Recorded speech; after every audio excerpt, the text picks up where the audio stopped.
Good morning, everyone. Good morning, Scouts and Scouters. It is an honor and privilege to join you virtually as you conduct your 3-day Council Scout Youth Forum this March 1 until March 3, year 2021. My respect and due recognition to our Council Chairman, Honorable Congressman Edgar M. Chanto, the Chairman of the BSP Bohol Council. Of course, our officers and members of the BSP Bohol Council.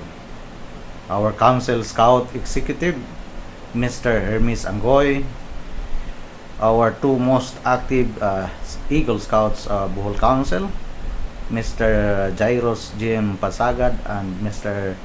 Dignity Lagunay, all senior scouts in attendance representing the different scouting institutions of the province of Bohol, all our adult leaders in attendance, and to all active scouts and scouters, once again, good morning. Let me start by sharing with you a story, and perhaps this story will be part and parcel and will guide us, will serve as our reflection as you join this 3-day virtual Council Scout Youth Forum. Let me start by reading this one. I have a friend named Monty Roberts who owns a horse ranch in San Isidro. He had let me use his horse ranch to put on fundraising events to raise money for youth at risk programs. The last time I was there, he introduced me by saying, I want to tell you why I let you use my horse ranch.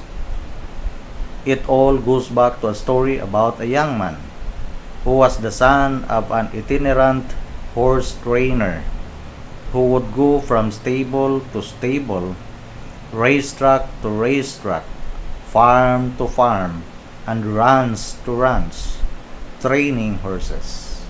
As a result, the boy's high school career was continually interrupted.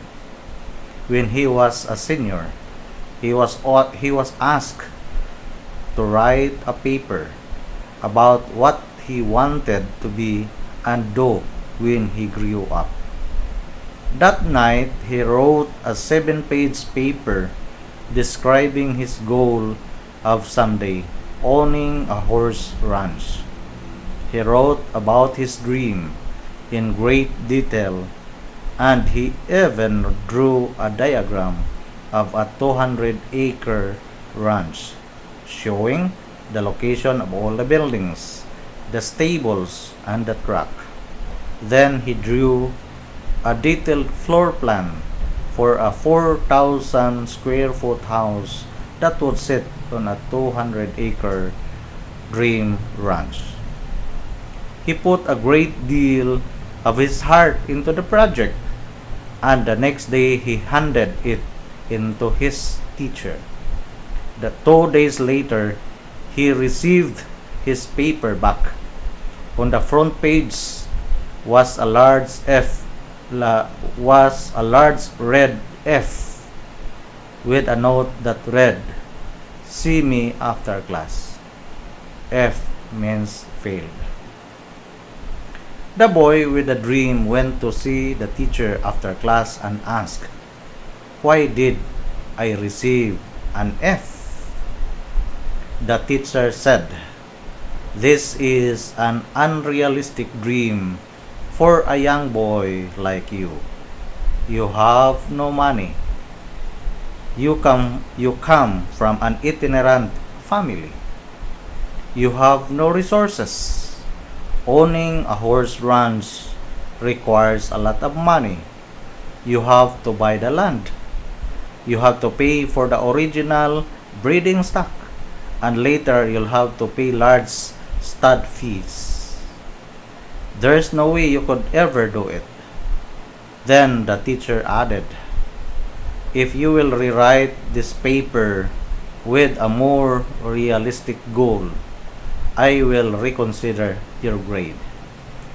The boy went home and thought about it long and hard. He asked his father what he should do. His father said, "Look, son, you have to make up your own mind on this. However, I think it is a very important decision for you." Finally, after sitting with it for a week, the boy turned in the same paper, making no changes at all. He stated, "You can keep the F and I'll keep my dream."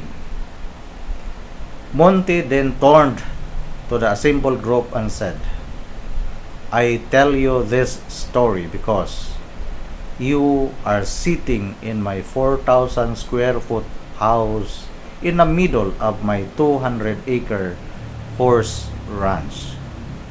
I still have that school paper framed over the fireplace." He added, "The best part of the story is that 2 summers ago, that same school teacher brought 30 kids to camp out on my ranch for a week. When the teacher was leaving, he said, 'Look, Monty, I can't tell you this now. When I was your teacher, I was something of a dream stealer. During those years, I stole a lot of kids' dreams. Fortunately, you had enough gumption not to give up on yours." Our dear scouters and scouts, especially our senior scouts participating in this Council Youth Scout Forum, do not be like that guy who once upon a time the teacher would like to steal his dream. Our senior scouts, don't let anyone steal your dreams. Your participation in this Scout Youth Forum is your one step forward in realizing your dream. Go for it. Be an active participant in the Scout Youth Forum. It is very clear in the National BSP Memorandum what is really the purpose of having Scout Youth Forum. This is not only up to the council level. After this council level, there is another Scout Youth Forum, and that is the Regional Scout Youth Forum until it will have the National Scout Youth Forum. And so I understand that this Scout Youth Forum, based on that memorandum, is a primordial part of the youth development program of the Boy Scouts of the Philippines. And this is organized to fill in the need and the clamor for the youth participation in decision-making process in the scouting movement, especially in matters and issues directly affecting all our scouts, and serves as a laboratory for the development of leadership from among our young scouts. Take note, the Scout Forum is a laboratory in the development of leadership. So you are now participating as leaders.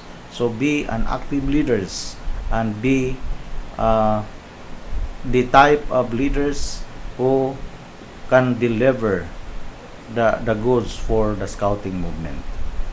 As I continue, based on that memorandum, it is said that the Scout Youth Forum also is an educational tool to support the process of developing youth participation. It is an event that empowers and inspires young people through the participatory approach, helping them to develop skills in decision making which can be used within scouting and in society. The forum is a place for information, training and concrete experience of discussing and acquiring a deeper understanding of various issues, not only in the scouting movement but various issues in our society. It is also a source of inspiration by providing the contact with new people, fresh ideas, innovative thoughts, different experiences, and working methods. As you go on with your Council Youth Forum, each one of you will have a chance to talk, to discuss, to mingle, and to have a nice talk or discussions with other senior scouts. So this is also in relation, in compliance, and in collaboration with what the World Scouting Movement would like to accomplish, because it also clearly states in the Scout movement, in the World Organization of Scout Movements, that Scout Forum will provide you or will allow you to contribute to the development, and that the Scout Forum will contribute to the development of young people in achieving your full physical, intellectual, and spiritual potentials as individuals, as responsible citizens, and as members of the local, national, and international communities.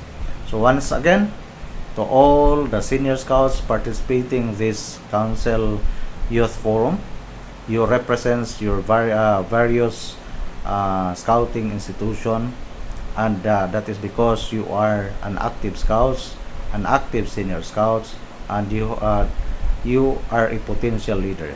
So with this Scout Forum, participate well, share your ideas, join the discussions, and hopefully you can be chosen, because I understand that in this Council Youth Forum, you will be choosing somebody to lead the forum. At the same time, to cap the forum, you will be choosing representatives, because not all of you can join the Regional Scout Forum, but you will be choosing somebody who can ably represent the council, the youth of Bohol Council, to the Regional Scout Youth Forum. To all of you, said I say, good luck, good health, God bless, and stay safe, everyone. Mabuhay ang BSP Bohol Council. Mabuhay ang Boholano Senior Scouts. Mabuhay ang BSP Movement.